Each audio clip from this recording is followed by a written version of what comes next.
izquierda más. Bueno, pues así. Bueno, pues buenas tardes a todas y a todos. Supongo que se estará conectando aún la gente que va a entrar por Zoom, pero bueno, luego en el coloquio veremos si tenemos seguimiento más o menos grande. Bueno, este acto es la tercera sesión del Foro de Integración Social de este curso, correspondiente a este último trimestre, pero no será nuestra última actividad, ya que el 9 de junio vamos a tener un último acto de cierre del curso. Hoy vamos a hablar de un tema que no es muy habitual en nuestro foro, que está, como sabéis, más dedicado pues, a temas sociales concretos, ¿no? de distintas. La última fue una mesa sobre accesibilidad universal, la anterior habíamos tenido una mesa sobre baja visión, también hemos tenido una charla sobre los servicios sociales en esta nueva etapa, sobre todo centrados en Madrid. Bueno, es decir, que tenemos una serie de temas muy concretos, pero estábamos en el entorno de los 100 años de la presencia del Partido Comunista en España. Se cumplía en noviembre de 2021, se cumplía el centenario de la fundación del Partido Comunista. Por tanto, estamos ante la experiencia tan diversa, en momentos tan distintos, de un siglo de comunismo en España. La fiesta última del PCE fue un ejemplo de ello y, bueno, tuvimos, junto con tantas actividades como hubo en la fiesta, tuvimos la oportunidad de estar allí con un acto sobre cultura y diversidad funcional, donde personas de distintas discapacidades hicieron pues, diferentes expresiones culturales. Bueno, fue un acto que quizá en la marabunta de la fiesta no los pudiera seguir mucha gente, pero que tuvo mucho interés. Bueno, para no irme mucho del tema, dentro de ese contexto de un siglo de comunismo en España, pues se vio materializado en alguna medida importante, diría yo, por la obra que ha escrito Mario Amorós, que es una biografía de Dolores Ibárruri, que se titula No pasarán. Esta obra, que fue presentada también en ese entorno de la fiesta, pues yo creo que nos permite materializar ese centenario, ese siglo de comunismo en España, además con el análisis de la vida de una figura que ha sido absolutamente determinante en ese siglo de comunismo en España. La figura de Dolores Ibárruri es extraordinariamente inspiradora, con un recorrido también muy diverso, en unas circunstancias muy diferentes, pero siempre con una gran capacidad de sorprendernos y de ofrecernos una mirada verdaderamente incisiva de la realidad del mundo, ¿no? Y en ese sentido, pues nos resulta especialmente atractiva la figura de Dolores, por sus valores, pero también por su enorme intuición, por su enorme olfato político, ¿no? Bueno, alguno podría decir, ¿por qué en un foro de integración social se habla de un siglo de comunismo en España? Pues bueno, yo no voy a entrar en cuestiones muy ideológicas, solo voy a decir que para el comunismo, para los comunistas, la cuestión social es un elemento nuclear de su planteamiento y, por lo tanto, tiene para nosotros un gran interés toda la aportación histórica, con sus vicisitudes y con sus éxitos, toda la experiencia histórica del comunismo, ¿no? Que ha planteado la cuestión social quizá como nadie. Y en ese sentido también nos viene otra historia paralelamente, o por continuidad con esto, que es que estamos en el Centro Asturiano de Madrid. Y en este Centro Asturiano, donde realizamos actividades tan diversas, también el glosar la vida de una mujer que ha tenido una relación con Asturias tan genuina, siendo diputada en 1936, en febrero de 1936, y luego en junio de 1977, pero con una relación que va más allá de la pura representación parlamentaria, que es que Dolores en Asturias era realmente un hito fundamental en la izquierda asturiana. Y por eso también hemos querido reconocer ese aspecto de la relación de Dolores con Asturias y de esa función de Dolores diputada por Asturias que bueno, nos interesa glosar desde el ámbito de este centro también, porque es una realidad histórica que queremos recoger. Bueno, pues yo creo que Mario Amorós es un autor ya muy conocido por sus excelentes trabajos biográficos. Solo habría que recordar el de Salvador Allende, por ejemplo. Yo le conocí hace bastantes años y es una persona que cuando me anunciaban cada uno de sus libros me ofrecía una gran garantía, porque sé que es un profesional sobrio pero a la vez muy profundo. Y entonces en ese sentido espero, yo todavía no he podido leer la obra, sabéis que está en trance de grabación en el Servicio Bibliográfico de la ONCE, que por una serie de circunstancias sufrió un retraso y bueno, estamos pendientes de recibirla en grabación. Por otro lado, pues contar con Mirta Núñez, que ya en algunos momentos nos ha acompañado en otras actividades, en aquel seminario que hicimos sobre la República en la ONCE, que ella habló de la Segunda República, pues bueno, es una persona que reconocemos totalmente como historiadora y también como conocedora profunda de ese momento, esos momentos concretos de la historia de España. Por eso le agradecemos especialmente que esté aquí esta tarde.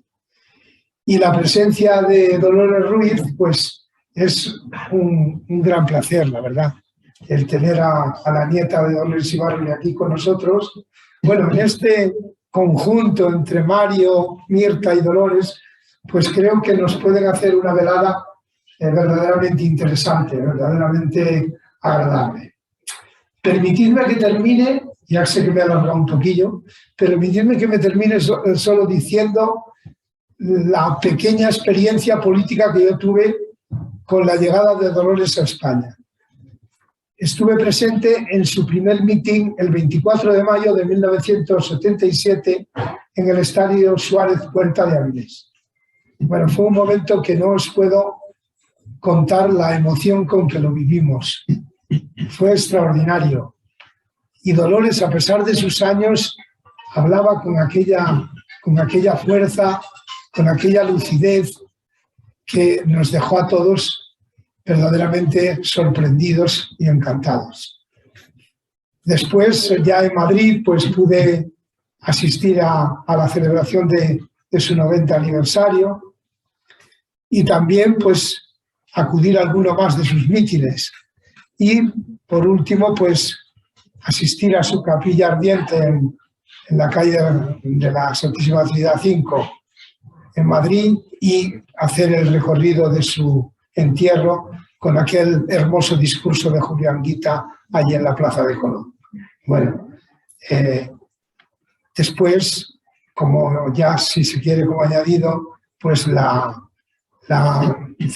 puesta en marcha de la Fundación Dolores Ibárruri, con la que también tuve relación, en la que pude conocer a Maya y también a Irene Falcón.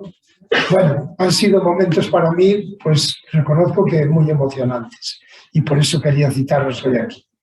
Y bueno, vamos a comenzar el acto que materialmente, ante todo, es la presentación de la obra biográfica No pasarán, de la que es autor Mario, y entonces a Mario le dejo ya que coordine el acto como él considere. Adelante. Dale la palabra a Mirta. Pues empezamos.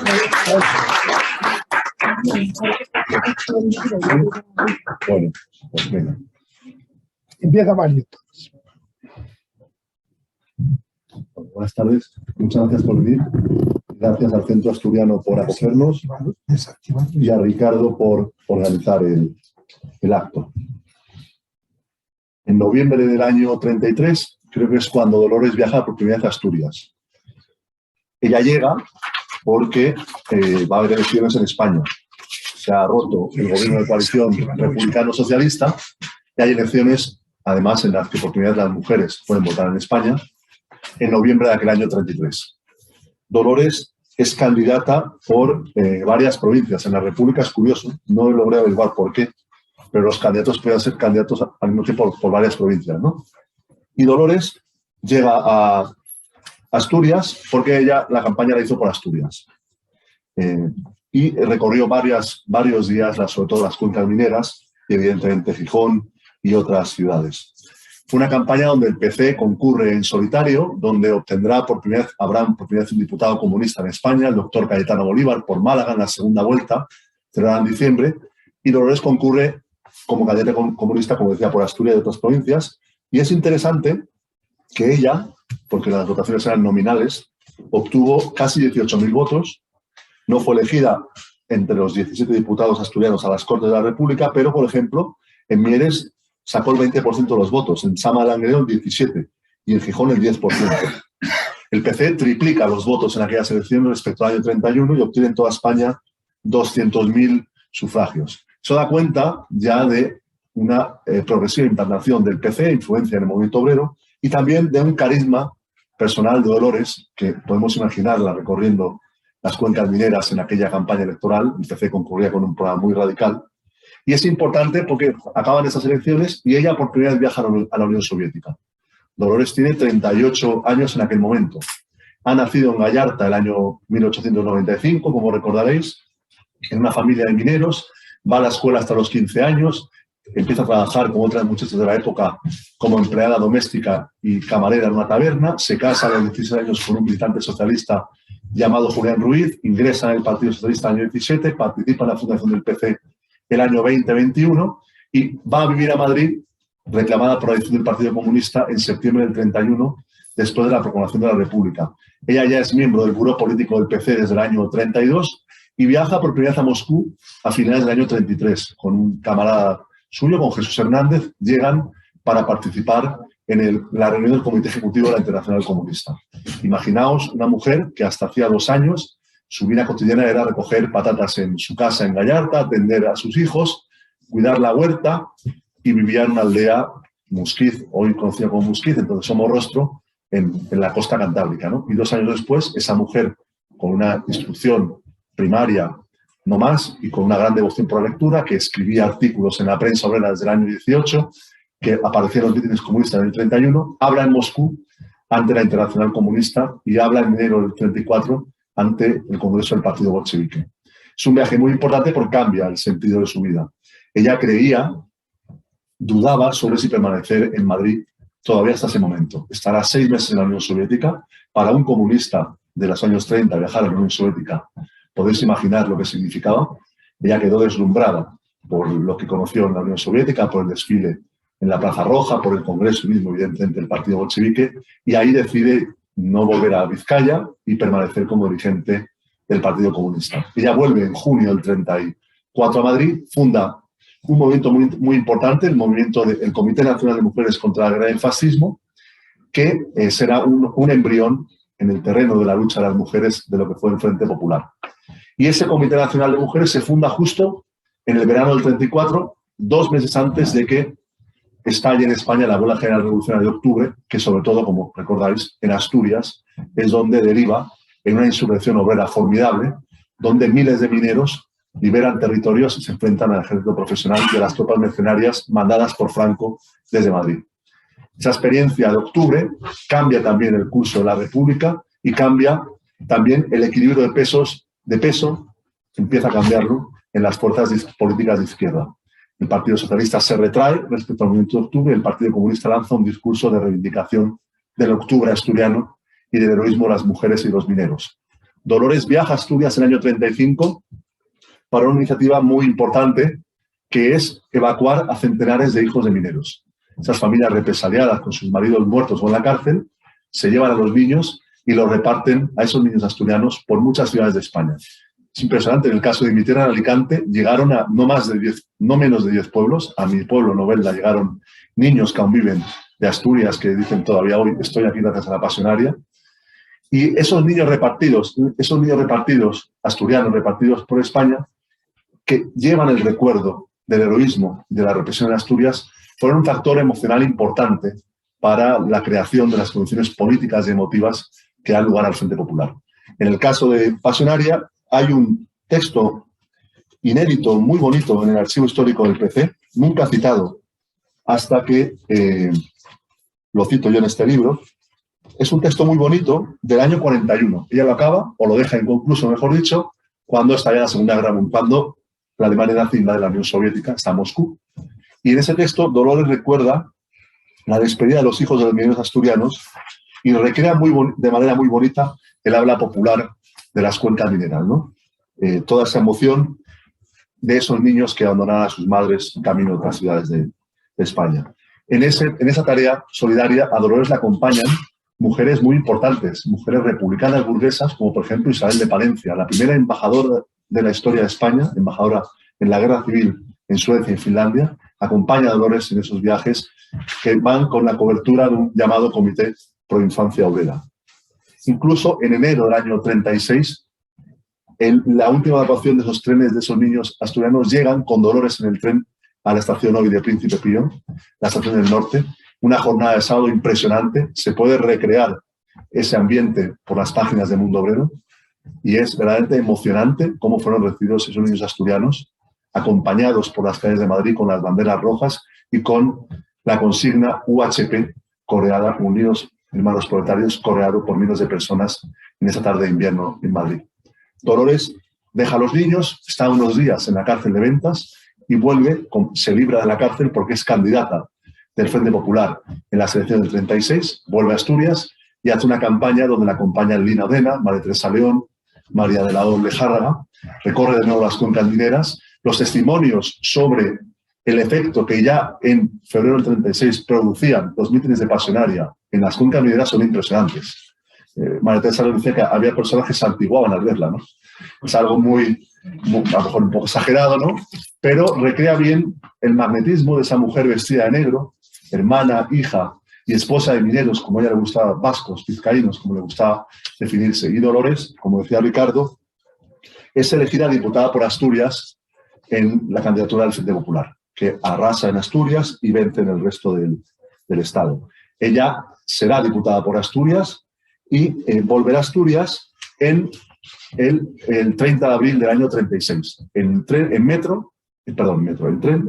con una diputada comunista francesa, llegan a Mieres para la celebración del 1 de mayo. Y ella contó en un artículo del año 38 en el periódico Frente Rojo la conmemoración de ese 1 de mayo en las cuencas mineras asturianas, las banderas que bajaban de Turón, los mineros, bueno, una cosa impresionante, recreando también esa fortaleza del movimiento obrero asturiano, del que ella se sintió siempre orgullosa de representar en las Cortes de la República.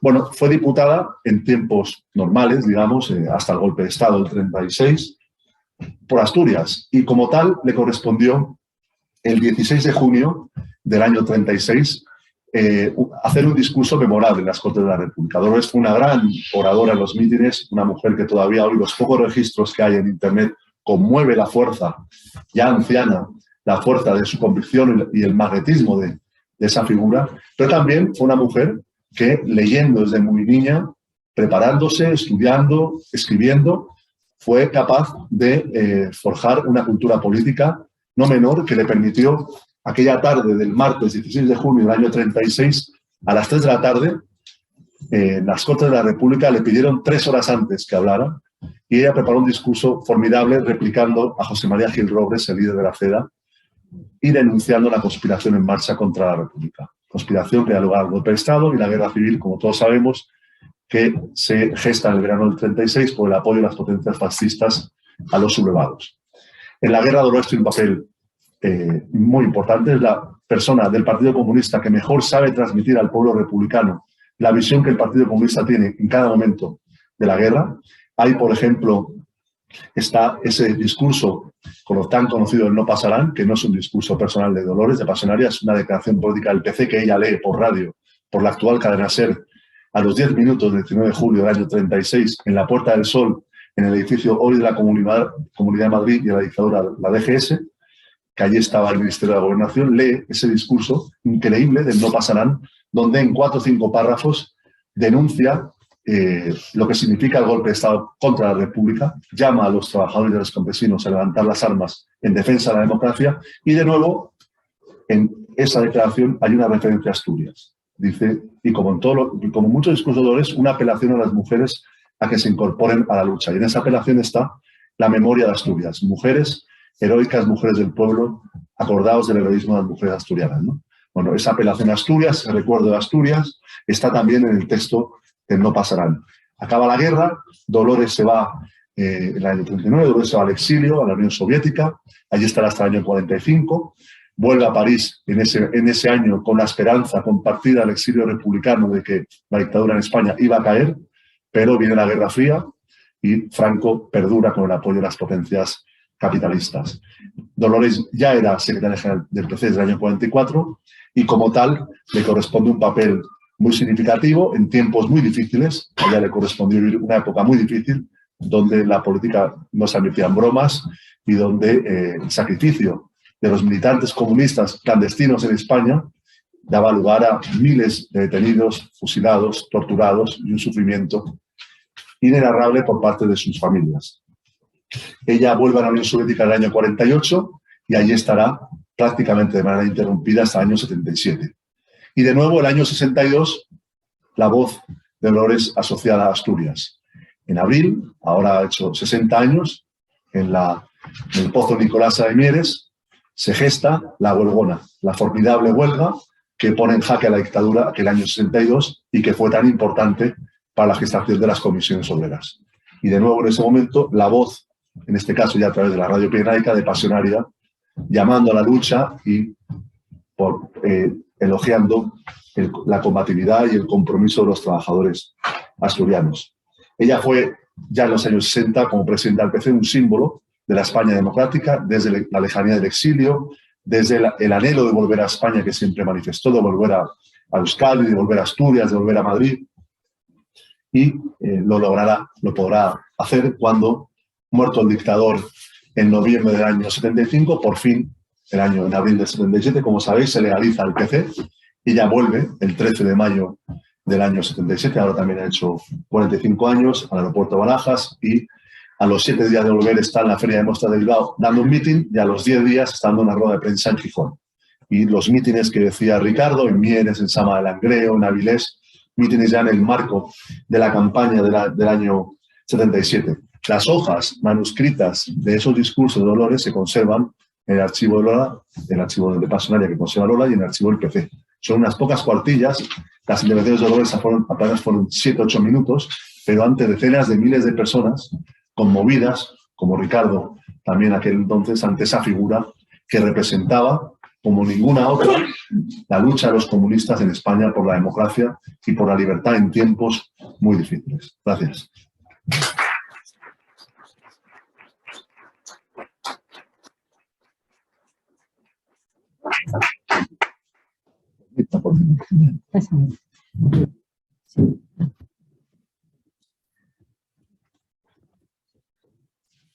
Buenas tardes. Estoy muy agradecida a Mario Amorós de invitarme a participar en esta presentación del libro que ya va por la 3ª edición. Pues he de decir que no me extraña, porque es un gran libro, has hecho un trabajo increíble. No es una tesis, ¿no? No, lo merece, lo merecería. Como si lo ofreciese. Exactamente, lo merecería porque es súper detallado, utilización exhaustiva de fuentes, da gusto ver una obra tan trabajada y además así cualquiera te tose. Cualquiera te tose porque realmente es un trabajo exhaustivo. Bueno, a raíz de la presentación de este libro me preguntaron, bueno, pues ¿qué mujer te parece a ti que hay que exaltar en la guerra de España? Por supuesto, por supuesto. Nadie tiene el nivel de Dolores Ibárruri y bueno, cuando uno lee esa infancia, esa juventud, esa madurez de Dolores Ibárruri, hoy diríamos que es una superwoman, fue una superwoman, porque todo lo que tenía encima del hogar, que era lo normal en una mujer de la época, con esas familias numerosas que ahora bien que gustarían, pero que no corresponden en tiempo y lugar, a ello se sumaba ese afán que tenía de cultura, que yo se lo comento muchas veces a mis alumnos y les digo, entonces los jóvenes y sobre todo los jóvenes comprometidos tenían mucho interés en saber, en aprender, tomar nota. Tomar nota porque realmente el esfuerzo que tenían que hacer para, no solamente para un grado, cualquier tipo de grado de educación, ¿no? Sino para alfabetizarse primero, para cultivarse después, era francamente ejemplar. Y no se entiende el progreso, el nacimiento y el progreso del mundo obrero sin esa vocación de aprender y de estudiar y de participar en la vida pública, y para lo cual hay que estar cultivado, ¿no? Hay que estar en un nivel a ser posible alto, no necesariamente graduado, sino atendiendo a lo que la cultura nos puede aportar. A mí me parece impresionante lo que es la mujer y esta referencia a Dolores Ibárruri, porque hay que recordar cuál era el papel de la mujer en ese momento. Se recuerda, por ejemplo, el dicho, madre, ¿qué cosa es casar? Hilar, parir y llorar. Imaginaros lo que es eso, ¿no? Vaya panorama.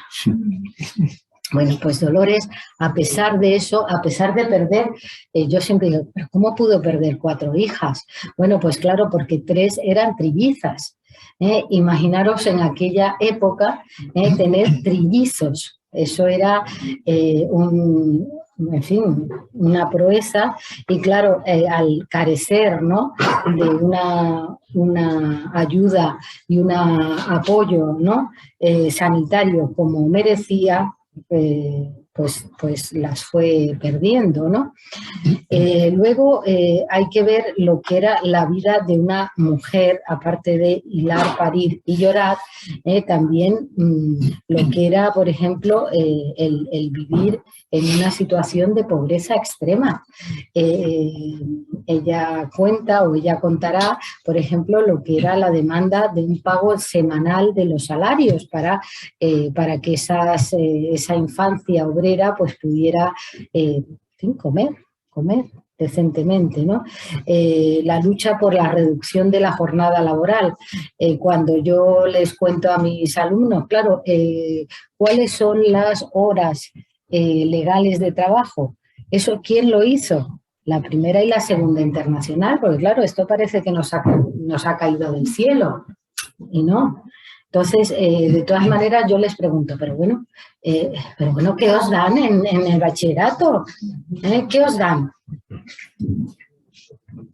Bueno, pues este mundo, que fue el mundo de la lucha obrera, está en su mayor parte ausente, no todo, pero en su mayor parte ausente, ¿no?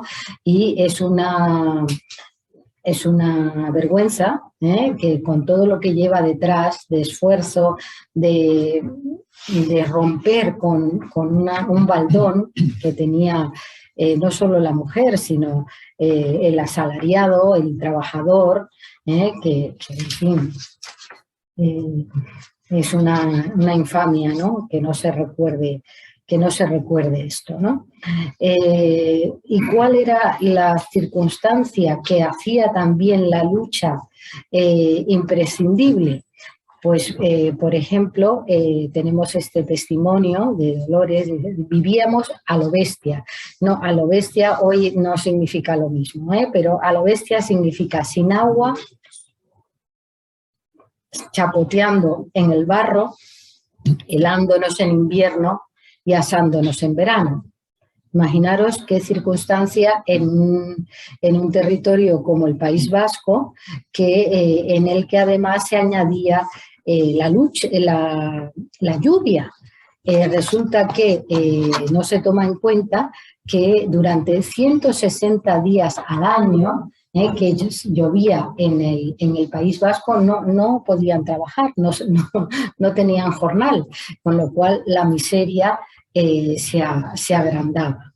Bueno, esto a pesar de vivir en una familia que, curiosamente, era una familia de origen carlista, lo cual uno dice, no puede ser. Pues sí, porque el carlismo era muy campesino, el carlismo tenía mucho arraigo en el País Vasco, y ese carlismo, bueno, pues es el de sus padres, aunque realmente se puede decir su padre, porque la mujer tenía menos presencia política, ¿no? Ella también contaba que fue justamente su matrimonio con un minero socialista, con Julián Ruiz, la que le llevó primero a una laicidad y luego también a reforzar su presencia en el mundo político. La verdad es que Dolores Ibárruri, entre medias, forja con Julián Ruiz un matrimonio, diríamos clásico, un matrimonio clásico, con muchos hijos, pero la que no era nada clásica era Dolores. Dolores era una mujer que luchaba por leer, poder aprender, y además, bueno, pues dentro de esa vocación que tenía, ella le hubiera gustado ser maestra, que siempre es el primer paso en muchos pueblos, es decir, lograr ese punto de partida para incorporarse a la sociedad casi diríamos media, ¿no? Pero Dolores, nos encontramos que ella, claro, cuando plantea que quiere ser maestra, le dice, eso lógicamente lo cuenta él, le dice su madre, pero ¿cómo vas a ser maestra siendo la hija de un minero? ¿O cómo vas a ser maestra siendo la hermana de un panadero? Tú eres una obrera y los obreros y las obreras menos no pueden ser maestros, ¿no? Y esto nos da la medida de esta situación tan dramática que se vivía en el mundo obrero. Quizás esta situación es la que la lleva inicialmente a incorporarse al mundo religioso, ¿no? No como monja ni como religiosa en general, sino, bueno, lo que era bastante conocido, bastante popular en la época, que era el apostolado de la oración, que no suena rarísimo, pero que era una cosa bastante popular, ¿no? Bueno, yo no quiero quitarte el tiempo, pero realmente este libro de maravilla, cómo se sobrevivía, porque en el fondo uno se sorprende cómo sobrevivían, ¿no? Y sobre todo las mujeres con tantos partos en condiciones absolutamente dramáticas, y esta mujer madre, pues es la identidad de esas mujeres, que cómo vivían o cómo lograban sobrevivir a esta situación. Pues evidentemente esta historia nos lleva a su participación clave en la República, el referente de esa mujer que se integra plenamente en el Partido Comunista, es su referente, es el referente del Partido Comunista, un partido que se había creado 10 años antes, porque, claro, recordemos que se crea en el 21, ahora se ha cumplido el centenario, el año pasado, y eso, esa situación, bueno, pues le va a abrir paso durante la guerra diríamos, a bautizar distintas unidades. El batallón Pasionaria, el regimiento Pasionaria. Yo que trabajé en mi tesis en la prensa de guerra republicana, bueno, pues hay cabeceras que se llaman Pasionaria, y Pasionaria despertaba un fervor tremendo, tal como nos lo han comentado aquí, un fervor, y ese fervor llega hasta, diríamos, hasta su muerte. Tuve el gusto, muy jovencilla, porque a mí me dio por esto siendo jovencilla. Y yo conocí, sentada así como ustedes, yo como vosotros, ¿no? La conocí, ya estaba muy viejita, en Santísima Trinidad, porque el primer trabajo que hice fue el de la prensa de las brigadas internacionales, con ocasión a la presencia de brigadistas internacionales, el Partido Comunista hizo una recepción y le dio a ella, bueno, pues evidentemente el protagonismo. Bueno, y ellos estaban que no se lo creían, no se lo creían, era pasión mutua.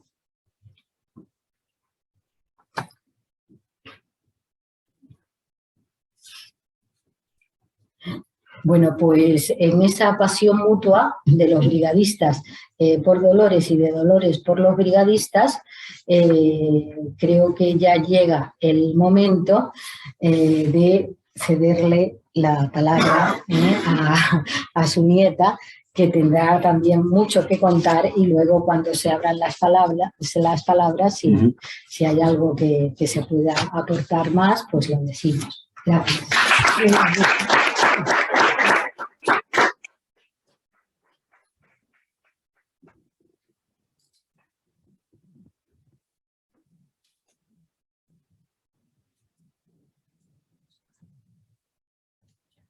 Queridos amigos, muchísimas gracias. ¿Se me oye? Sí, acerca el micrófono un poco. Sí.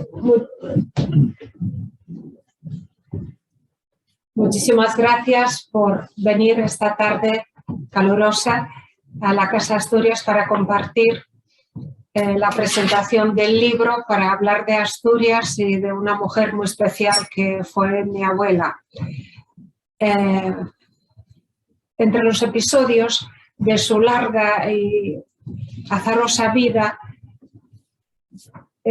su, digamos, milagro, porque ella lo consideraba un milagro que había sobrevivido en todo lo que había ocurrido, fue la apertura de las cárceles, de la cárcel que había en Oviedo. Era una de las promesas electorales que se hicieron en el año 36. Fue curiosísimo porque Dolores estaba en la cárcel hasta el 6 de febrero y el 16 de febrero ya estaba participando en las elecciones que había ganado, y una de las promesas era abrir las puertas de la cárcel a aquellos que habían sido represaliados tras la revolución, como ella decía, de Asturias. Encontrándose en Oviedo, lo primero que hizo ella y el segundo diputado comunista, que era Juan José Manso, era dirigirse a la cárcel a ver lo que pasaba ahí. Y claro, en la cárcel había un motín. Evidentemente, cuando se conocieron las cifras, cuando se conoció que el partido tiene 2 diputados, Dolores y Juan José Manso, los presos se amotinaron y querían salir de la cárcel a toda costa. Dolores y Manso fueron a la cárcel y ahí estaba el desesperado alcalde diciendo que, en fin, que se van a matar todos entre ellos porque se habían amotinado no solo los presos políticos, no solo los presos del 34, sino también los presos comunes y que la situación era totalmente insostenible y que para amnistiar a los presos había que avisar el Parlamento, el nuevo Parlamento, las Cortes españolas que estaban en Madrid.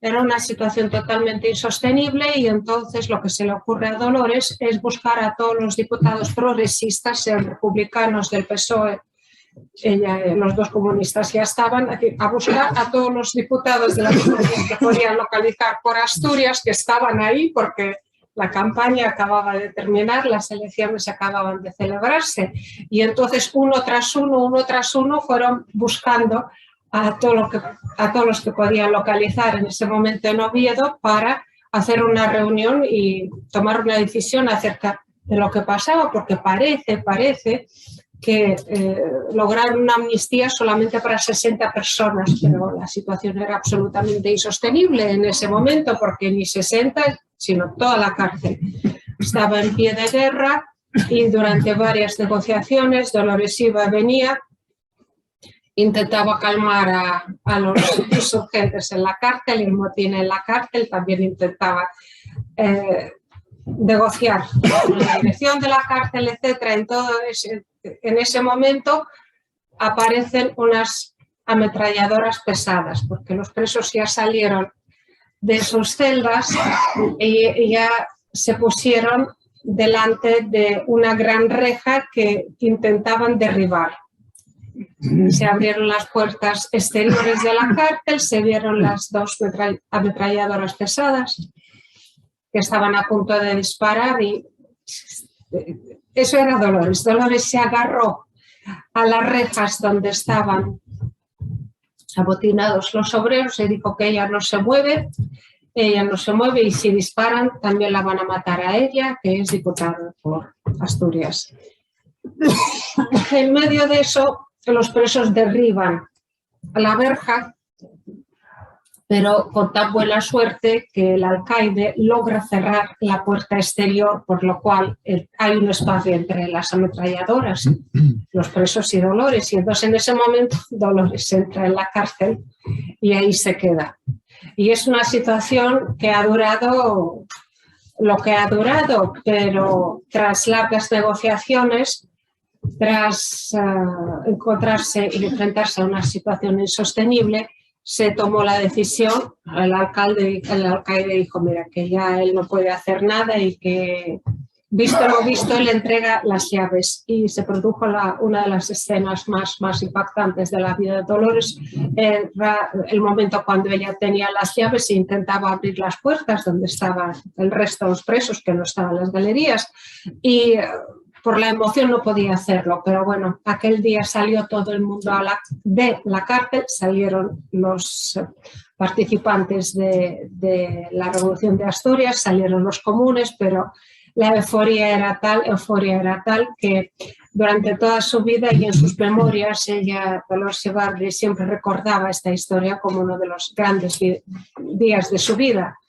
Y para ver cómo era la situación en aquel entonces, ella participaba en la Organización de Mujeres Antifascistas, que fue prohibida en el año 34, entonces se organizó un organismo para ayudar a los trabajadores de Asturias y ahí estaba la hija de Nicolás Salmerón, Catalina Salmerón, y junto a ella vinieron para intentar sacar los niños y también pasaron por la cárcel y pasaron la noche en la cárcel, eso por si acaso los meten en la cárcel y ahí pasan toda la noche y al final les dan 24 horas para salir y salen de Asturias yo creo que ella cuenta que con más de 200 niños, no sé cuántos niños habían sacado en total y también siempre decía que la represión de Asturias había costado más de 4.000 vidas, así que había mucho huérfano en Asturias y a todos esos niños les intentaron buscar una familia y darles amparo.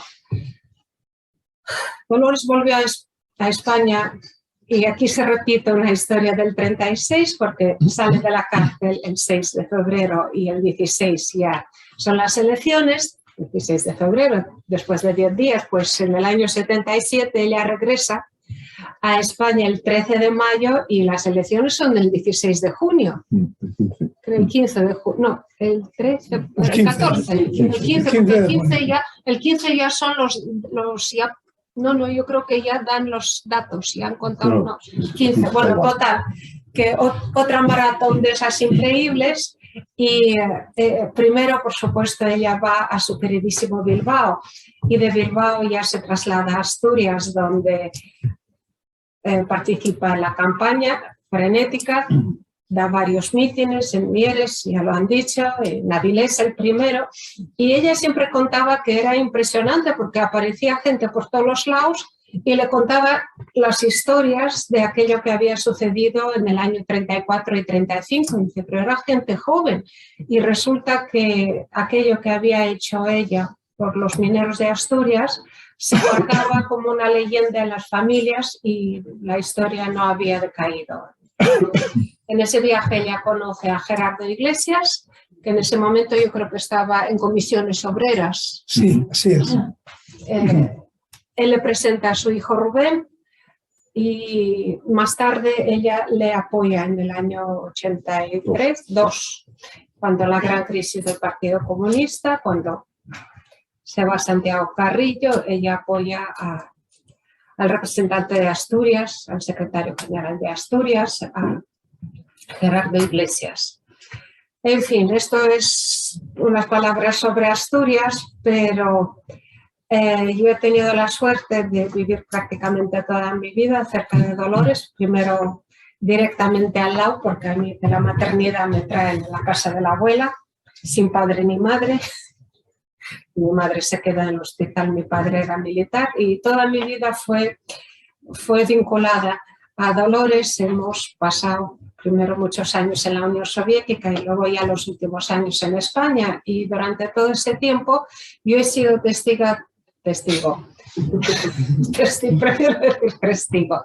de una vida absolutamente increíble, de una persona que tenía una capacidad de empatía, tenía una capacidad de ser coherente, pero sobre todo tenía una capacidad de entender el presente y ver un camino hacia el futuro. Y cuando ahora hablamos, y por qué después, 30 años después de su muerte, esta persona que nació en el siglo XIX sigue siendo tan importante en la historia de España y tan importante en la lucha obrera, pues yo creo que una de las razones es esa coherencia a lo largo de una vida muy larga. También siempre digo que el hecho de haber vivido 93 años también ayuda, porque ella ha sobrevivido a la guerra, a otra guerra, a la represión, al exilio, ha vuelto a España.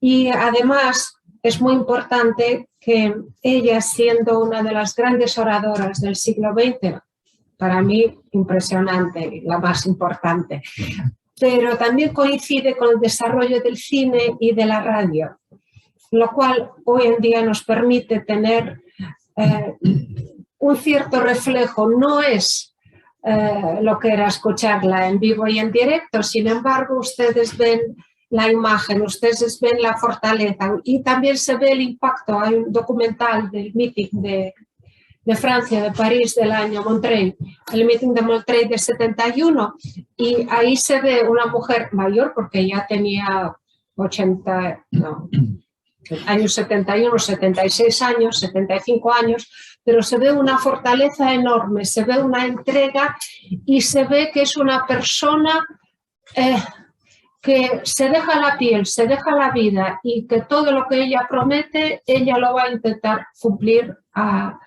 cualquier precio. En ese meeting ella dijo que no pensamos ofrecer soluciones comunistas, pensamos ante todo en soluciones democráticas, ni tampoco vamos a llorar por el pasado como lloraban las hijas de Jerusalén por su patria perdida. Yo creo que esa sensación del momento actual, esa capacidad de siempre ir adelante, de buscar lo nuevo, ella siempre hablaba de lo nuevo. ¿Qué sería lo nuevo? Lo fue en el año 33 cuando va a Rusia, que era un año feroz, porque Hitler acababa de subir al poder. Y entonces ella planteó la organización de un amplio frente popular y hizo una especie de programa del Frente Popular uniendo todas las fuerzas progresistas en vista del auge del fascismo. Su papel en la guerra civil, ya no digamos, la convierte en el mito que siempre va a ser una mujer en luto, una mujer fuerte, una mujer que paraba a los milicianos, o yo no sé, a los soldados republicanos que retrocedían bajo la embestida feroz de los militares. Pues ella en un puente les decía, pero ¿a dónde vais, desgraciados? Que hay que defender vuestras familias ante todo. Ella tenía muy presente en toda su vida y en todas sus actividades políticas que ella era una representante ante todo de los que no tenían voz, y eran las mujeres, los niños, los ancianos, la familia y la clase trabajadora. Que Mirta ha comentado que las condiciones en las que la gente vivía y trabajaba hace 100 años eran absolutamente impensables. La guerra, la reconciliación nacional en el 56, la búsqueda de nuevos caminos y la vuelta a España y su determinación de conservar el Partido Comunista que ella conocía desde sus principios, desde el principio del Partido Comunista, pero también de sus principios en la política, porque más o menos coincide. La unidad del partido, la unidad de las fuerzas de izquierda siempre fueron para ella una de las grandes tareas. Y yo, pues conviviendo con Dolores, primero veía cómo toda la documentación que pasaba por casa se quemaba, se tiraba, desaparecía, porque el partido era ilegal, porque la radio pirenaica era ilegal, la gente que venía ilegalmente, y daba una pena enorme. Mi madre era historiadora y a ella también le daba una pena enorme ver cómo todos los documentos, los artículos, lo que sea, las intervenciones, todo acababa en una gran hoguera, para no dejar huella de tantos acontecimientos. Y entonces entre mi madre y luego yo me uní a mi madre, empezamos a reunir documentación, intentando buscar por todos los lados todo lo que podíamos localizar, y así poco a poco fuimos construyendo el archivo personal de Dolores Ibarri, que tuvo varias grandes suertes, y una era la apertura de los archivos de la Unión Soviética, los archivos de la Comintern. De ahí mi madre y yo sacamos todo lo que pudimos, y luego nos hemos recorrido todo lo visto y lo no visto, etcétera, buscando documentos, intentando formar una especie de mosaico, porque es muy difícil recoger una documentación ya tantos años después. Y en un gran momento conocí a Rosa Calvo y Juanma Andrés, que están aquí, que son dos personas que Rosa a través del Ministerio de Cultura y Juanma más tarde, pero también a través del Ministerio de Cultura, y amigos, me han ayudado muchísimo en transformar las tropecientas cajas en un archivo relativamente robusto, donde hay más o menos 60.000 folios y yo ni sé cuántas fotografías, pero bueno, más o menos 3.000 más otras 5.000. Y todos esos documentos estaban en mi casa y esperaban su hora. Y los años pasaban, el tiempo pasaba, y un día apareció Mario Amorós, que me habló de la posibilidad de hacer una biografía de Dolores para el centenario. Digo, bueno, pues hay un catálogo, más o menos hay una explicación, una descripción de este archivo, y bueno, seguimos hablando. Y efectivamente, poco antes de la pandemia apareció Mario, hizo unas fotos, muchas fotos, con un teléfono móvil. Digo, madre mía, ¿cómo se puede transformar eso en algo legible? Pues sí, efectivamente, yo pedí, por favor, yo lo que quiero es tener derecho de leer de leer lo que iba a salir de todo ese trabajo. Y además digo, ¿cómo se puede hacer una cosa en esta época tan complicada y con tantos documentos y con tantos libros que ya estaban hechos sobre Dolores? Unos libros se reflejaban una parte de la historia, otra, pero cuando vi el borrador que me trajo Mario me quedé impresionada. Yo no sé cuántos días estaba ahí mirando, porque claro, hay muchos nombres extranjeros, hay palabras rusas, etcétera, etcétera. Digo, uy, aquí hay que buscar las transcripciones, etcétera, que es un trabajo de chinos, pero el texto me ha parecido maravilloso y para mí es un milagro y es la biografía definitiva. Mario ha trabajado muchísimo tanto en mi archivo como en el archivo histórico del PC, donde hay miles y miles de documentos, miles y miles de páginas escritas por Dolores. Prácticamente ella, toda su vida, como ella decía, era periodista o publicista, por lo cual escribía artículos sin parar. Y esos artículos que ella escribía pueden recomponer día a día sus viajes, sus hazañas y su vida, también su vida personal. Y sobre la base de todo eso, hoy tenemos un libro que para mí es la biografía, y es una biografía que no solo es la historia de Dolores Ibarri, pero también es la historia del siglo XX, del Partido Comunista, de la Internacional Comunista y, por supuesto, es la historia del desarrollo de la sociedad española y el desarrollo de la mujer española, que ha hecho un progreso increíble a lo largo de estos últimos años, sobre todo con la transición, pero todo eso fue preparado por la Segunda República, por la Guerra Civil y por mujeres que han dedicado su vida a que esta sociedad progrese. Mujeres como Dolores, que durante muchos años han sido un ejemplo de fortaleza, de entereza y de deseo de ver una España democrática, cosa que hoy tenemos. Así que muchísimas gracias, Mario, muchísimas gracias a todo el mundo, y si hay preguntas, aquí estamos todos dispuestos a contestar. Gracias.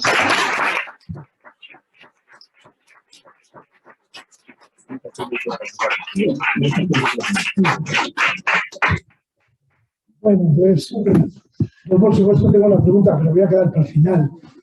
Si os parece, hacemos una deferencia con la gente que está conectada desde fuera, por si quieren hacer alguna pregunta a través del Zoom. A ver si alguien se anima. Mira, ahí hay una. ¿Una? Sí, una persona, sí. Por el nombre, no. Adelante, tenemos una pregunta.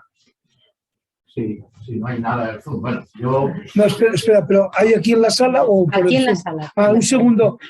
Había preguntado primero si hay alguien por el Zoom que... Armando, ¿hay alguien que pida...?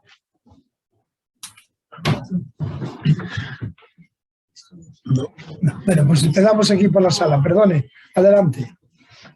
Sí, bueno, espero que se me vea bien.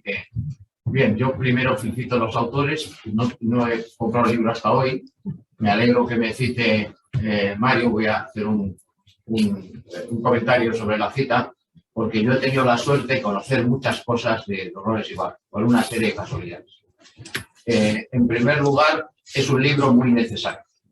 Un pariente mío, Eustaquio Galán, catedrático de Filosofía del Derecho asturiano, mis 4 abuelos son asturianos, decía: estaría bueno que después de 40 años de mentiras de un bando, tengamos 40 años de mentiras del otro. Entonces es importante que se haga un libro como este y se den tantos testimonios importantes. Y esto, Eustaquio Galán fue represaliado y hasta llegó a retar en duelo al rector que había anunciado. Bien. Dolores Ibarri tenía esa simpatía por las monjas porque le habían enseñado a escribir. Y efectivamente Dolores salva a un grupo importante de monjas que son las de la Madre Maravilla. A mí me cita su biógrafo y sobrino, Álvaro de Maravilla. Entonces las llevan en principio a un piso de Claudio Coelho y luego, como dices tú, y tienes razón, Mario, las llevan a un piso más grande, ¿verdad? ¿Por qué? Porque había un individuo implacable en la checa de Salamanca que no va a detener a Nico Doracio Echevarrieta. Hay varios libros que le dan por muerto. Pues no fue así. El Ayuntamiento Preto tuvo que intervenir en persona. Entonces, las monjas pudieron avisar a Dolores que estaban ahí, los de la chica del barrio de Salamanca, para matar. Y entonces Dolores le dijo que se pusiera al teléfono, le dijo claramente que no tocara a aquellas monjas para nada. Días más tarde aparece el mismo individuo ahí. Claro, las monjas están a temblar. No vamos a poder localizar a doña Dolores, nos matan. No, madres, no se preocupen ustedes. Traigo otras monjas. Pero son de otra congregación, aquí estamos 18, no cabemos. No se preocupen. Y fue cuando los buscaron y les llevaron al piso de Velázquez, que tú cuentas en el libro, acertadamente, porque hicieron cargo de esa gente, que luego la sacaron en un camión. La segunda cuestión es, lo que mucha gente no sabe, que cuando el patrimonio de la mujer está en la iglesia de Montserrat, un grupo de milicianos, no quiero decir de qué grupo, entró allí a quemar. Y doña Dolores, con ese valor que ha contado su nieta, se puso delante y dijo: aquí ustedes no tocan nada, esto es patrimonio del nacional y esto es el patrimonio de la mujer, y aquí ustedes no entran para nada. Y los echó. O sea que tenemos la iglesia de Montserrat incólume gracias a Dolores. Y la tercera cosa que tengo que contar, yo he tenido correspondencia, bueno, mi tío José Moro Riesgo fue diputado socialista por la República. Y yo he tenido 7 personas de mi familia muertas. Uno, Manuel Recabello, que hizo en el 33, la primera vez que votaron las mujeres, las elecciones más democráticas que se han hecho en el 73. Él era la tercera España, pero bueno, no le sirve de nada y lo mataron. Entonces, había un plan para secuestrar nada menos que a Dolores Ibarra. No sé si lo has hablado de esa historia. Ese secuestro lo iba a hacer porque yo he sido el biógrafo de 25 militares de la República, como los enfermas que están aquí saben, entre ellos del segundo jefe, general Camacho, y de los vecineros, tú sabes, Mirta. Y el plan era que en uno de los viajes que hacían los generales Herrera, en fin, Camacho, alguno, pues Carrasco, que ya le tenía comprado otro banco, otro bando, secuestrar a Dolores Ibarra y llevarla al territorio de los franquistas. Menuda victoria, me parece. Pero en fin, notaron una cierta sospecha.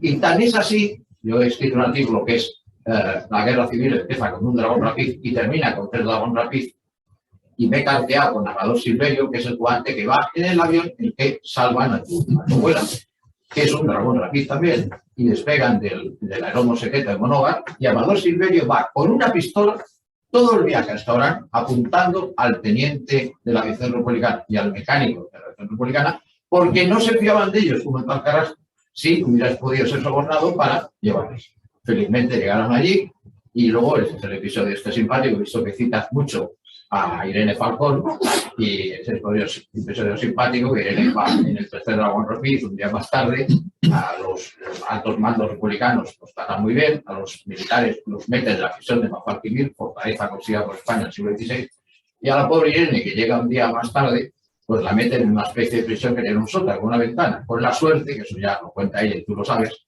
pues que ve pasar a doña Dolores, y claro, le diga: Dolores, Dolores, que estoy aquí, y gracias a eso, pues Dolores se preocupa una vez más por ella, que le diría a los franceses. Y por cierto, una anécdota que se cuenta, que me la cuenta Charles Couture, que cuando llega Dolores Ibarruri a Orán, lleva una canana con un pistolón, porque no se fiaban de todo lo que había pasado y el intento de secuestro de Carrasco. Y cuando al llegar se quita el pistolón, le cuentan uno de los testigos, Jacques Lacouture, capitán del ejército francés, que todos los oficiales y superiores franceses se pelearon para quedarse con la pistola de doña Dolores Ibarra. O sea, qué pena que no hubiera hablado yo contigo, que has hecho una gran biografía, porque esto y algunas otras cosas más que no tengo para contar, porque los protagonistas sois vosotros, pues de la vida tan interesante de Dolores. Ah, y me falta algo fundamental, que lo hablo antes con los Nayati Siffi. Nayati Siffi es el que envía la Comintern Internacional árabe, mitad egipcio, mitad palestino, para conseguir el ejército de Franco Moro, que son 120.000, 11.000 de Sáhara y 108.000 de Marruecos. Y por cierto, las 5 unidades más condecoradas del ejército franquista son 5 unidades indígenas, ni la legión ni nada, eso ellos no lo saben. Bien, entonces Nayati Siffi dice que quien le hace la cena en los pisos que tienen ocupados en la calle Serrano es Dolores Ibarra. Hace grandes elogios de Dolores Ibarra y de Jesús Hernández, un hombre muy culto y muy inteligente que era ministro de Educación. Que por cierto, cuando se fue a África no le trataron muy bien, precisamente los franceses. Y lo que dice Nayati Siffi, que las profesoras de árabe, menos Nieves Paradela, y creo que sus memorias enteras están sin traducir, solo Nieves Paradela ha traducido los capítulos, dice claro que la persona encargada de eliminar a la quinta columna era Pedro Fernández Chico. Para nada, y Dolores Ibarra ni siquiera se atrevió a hablar. sea, que esas son una serie de disparates que se han dicho en algunos libros que no quiero citar. Bueno, si me da ganas de citar a Piemoa, y lo juro mal, pero que eso no es verdad. Y la prueba es una persona neutral que luego se va y que tiene algunas críticas con el gobierno republicano porque no le dejan hacer su trabajo. Él dice que no se debe fusilar a los nuevos prisioneros, sino dejarles hablar a él con ellos y conseguir que deje de ser. Y con eso termino. Pero felicito a Moros por la gran biografía que ha hecho y a ti, mi querida amiga Mirta, que también te ha tratado muy justa y no te lo mereces. Por supuesto, aceptas. Muchas gracias. Y a la nieta, que es todo un personaje, nieta de todo un gran personaje. ¿Y cuál es tu nombre? Yo soy Juan Manuel Riesgo, apellido muy asturiano, ¿no? Muy bien, eso. Y puedo contarle muchas cosas que después de mi familia. Muchas gracias. Gracias. A ver, bueno, ¿queréis contestarle algo? Bueno, yo solo una puntualización complementando. Dolores contó que esas monjas a las que ella salvó después en la dictadura ayudaron a presos políticos comunistas en las cárceles, ¿no? Que es otro lado de la historia muy Incluso declararon por el jefe de la Checa, en su favor. O sea, si no le hicieron Víctor, caso, ¿quería decir algo, Víctor? ¿Querías intervenir? Perdón. ¿Alguna palabra más? A ver, ¿alguna palabra más? Si no, yo tengo aquí mi pregunta para el vagón de cola. Compañera. Carmen. Yo le voy a preguntar a Lola, dándole la vuelta a todas las intervenciones, para que nos dedique, aunque sea un minutito o dos, a la abuela. No al personaje público, sino a la abuela en casa. Si le apetece. Gracias por la pregunta. Para mí Dolores ha sido padre, madre, abuela, abuelo y todo lo demás, porque los nombrados eran los grandes ausentes en mi vida, por lo cual siempre estando con Dolores ella ha ejercido de todo, sobre todo de cabeza de familia, y para mí ha sido siempre un gran ejemplo. Era una mujer alegre, era una mujer emprendedora, era una mujer muy enérgica y era una persona risueña y era una persona solidaria. Yo siempre recuerdo nuestra casa llena de gente que se instalaba. Sí, pues pasaba un español que le habían operado de no sé qué, pues que venga a la casa para pasar el posoperatorio, que nuestra casa tenía 2 dormitorios, un despacho y un salón. Pues el salón siempre aquello parecía una jaima, sí, ahí había gente de todos los lados. Luego una señora se quedó viuda, pues venga la señora viuda a vivir con nosotros porque, en fin, así lo será más llevadero. Luego otra señora, etcétera. Era de una generosidad tremenda y además era una persona que sentía una responsabilidad enorme por toda la emigración. Yo creo que hay mucha gente entre aquellos que vivían en la Unión Soviética en aquel entonces que acudían a ella para resolver problemas unos u otros, y era una especie de matriarca que tenía tiempo para todos, tenía ánimos para todos y era un símbolo para todos, pero sobre todo era una persona con esa capacidad de matriarca vasca, que era una matriarca vasca con todos los atributos, alta, fuerte, con una voz omnipresente y muy penetrante, y tenía una autoridad moral y absolutamente increíble. Cualquier problema ella lo resolvía de una manera muy especial, o con gracia, o con voluntad, o levantando la voz, aunque ella no lo hacía porque ya en sí su voz se oía, yo creo que por todo el bloque de... Pero muy severa o muy cariñosa. Pero severa en su... Es una persona vasca nacida en el siglo XIX, por lo cual, sí, los cariñitos, etcétera, era algo impropio. Más parca, ¿no? Sí, era parca, era exigente, pero ante todo era exigente con ella misma. La primera persona a la cual ella exigía una disciplina férrea, levantarse, arreglarse, trabajar mañana, día y noche, era ella misma, que jamás se quejaba y daba ejemplo a todo el mundo. Yo creo que la familia, tal y como la entendemos ahora, no era así hace 100 años. La familia era otro mundo. La familia era una familia, un organismo de supervivencia. por lo cual tenía que haber comida, tenía que estar todo bien arreglado, las cosas debían de funcionar, pero el cariño como tal y como comprendemos ahora, tampoco lo entendía ella y de hecho, por ejemplo, recordando a sus padres, ella decía que su padre era un vasco muy cerrado, que no pronunciaba palabra. Y eso era como muy bueno en la familia. Y la madre era una castellana muy castellana y que era severa y exigente y mandaba. Y cuando la abuela planteó ser maestra, fue la madre que la prohibió tajantemente pensar en seguir adelante. Yo creo que con esos ejemplos ella hizo un enorme trabajo y era una persona, yo diría que entrañable, pero tanto como cariño, no sería la palabra, era otra forma. Ella era una gran cuidadora.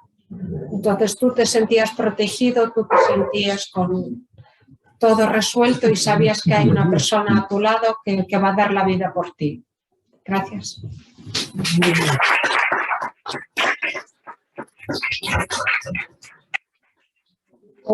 ¿Tenemos otra palabra en la sala? ¿Tú habías pedido la palabra? Ah, perdón. No. No, parece que no. Ah, bueno, entonces voy a hacer la mía, ¿eh? Voy a hablar de mi libro. Mario ha hablado del suyo, voy a hablar del mío. Sí que está sin escribir. Bueno, no. A ver, has citado, Mario, una cosa muy concreta al principio, que además es así. Cuando Dolores hace el proceso de politización, ¿no? También comparte con su matrimonio y con esa vida en Gallarta, ¿no?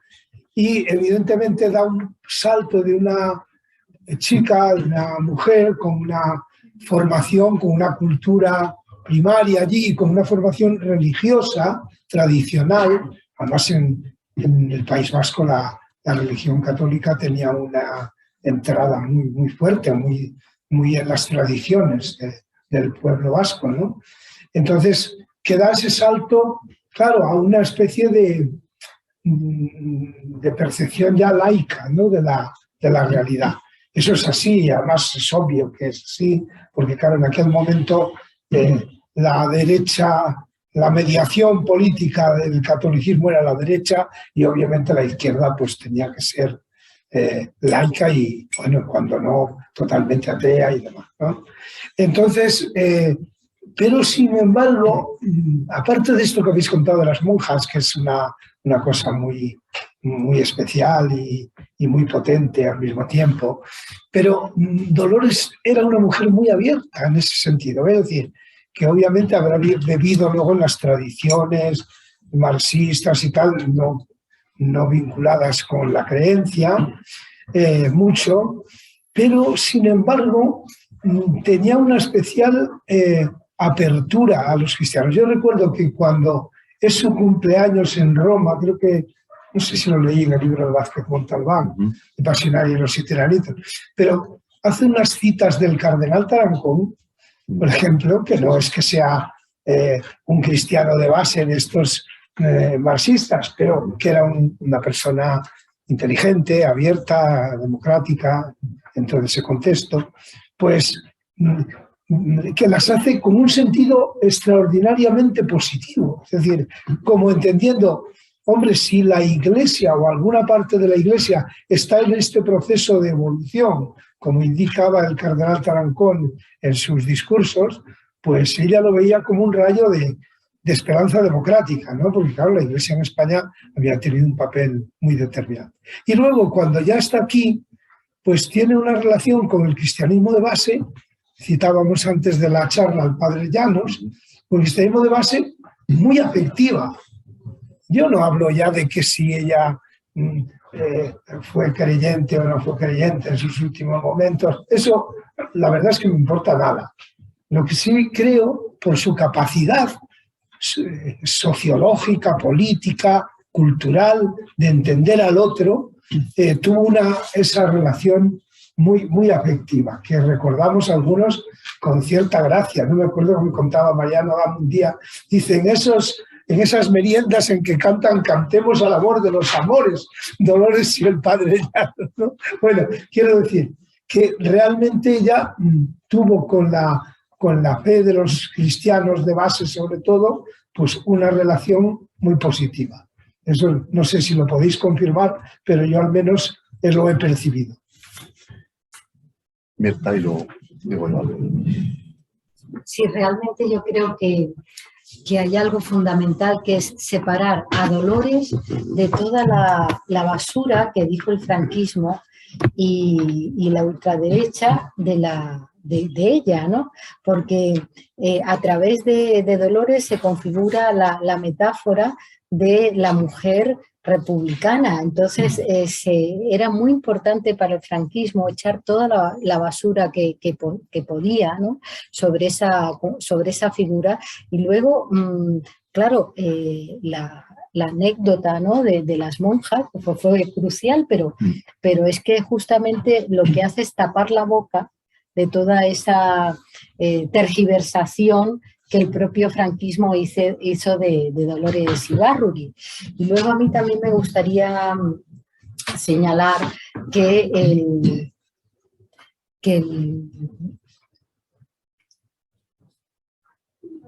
me gustaría señalar que Dolores fue una mujer muy de su tierra, pensando cuál de sus tierras, ¿no? Muy del País Vasco, pero también para el gran público. Yo creo que la gente, tú lo preguntabas, no, es de Asturias, es de Asturias, y es muy normal esa identificación de Dolores con Asturias. Ella allí en los mítines nos decía vasca de nacimiento, pero asturiana de corazón. Pero bueno, está bien para una campaña, pero está muy bien. Sí, y la representación política fue a través de Asturias, o sea, que es que eso fue crucial, ¿no? Y creo que es fundamental ya a estas alturas poder deslindarla de toda esa tergiversación que hizo el franquismo, que la identificó como la mujer hiena. Era una cosa terrible las cosas que se dijeron de Dolores Ibárruri, pero simplemente para uso de la propaganda del franquismo, ¿no? Si me dejas, yo quería añadir otra cosa, que es que en las monjas, y yo hablé en la ciencia de la decía, el intento de este secuestro de Carrasco fracasó por lo muchísimo que rezamos por él. Nos pasamos el día.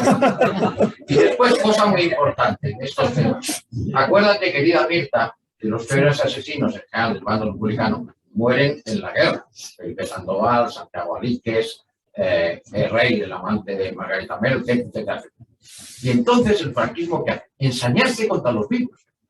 Porque Pedro Fernández Checa muere enseguida del verdadero responsable de Paracollos, muere muy joven en México. Entonces ensañan contra Dolores Ibárruri. Santiago Carrillo es un desconocido, ni siquiera está en la causa real. Pero claro, cuando se les nombra a partir de los 55 ya son secretarios generales del Partido Comunista, etcétera, etcétera, pues claro, ya empieza a convertirse en un enemigo al Y es eso, que sus verdaderos enemigos habían muerto. Entonces inventan otros enemigos. A gente joven que no vean que no es la responsabilidad, ni por supuesto con Dolores, pues dicen, pero pues ya con Paracuellos, Dolores Ibárruri, nula. De todas maneras, sí me gustaría también precisar, además de esas metáforas terribles que se hicieron sobre ella, me gustaría precisar que es que, claro, estamos hablando de los primeros meses de la guerra, en las cuales se logra desmoronar el poder del Estado, se logra desmoronar el poder del ejército, pero que la República, en cuanto pudo, y cuando pudo fue a partir de octubre, noviembre del 36,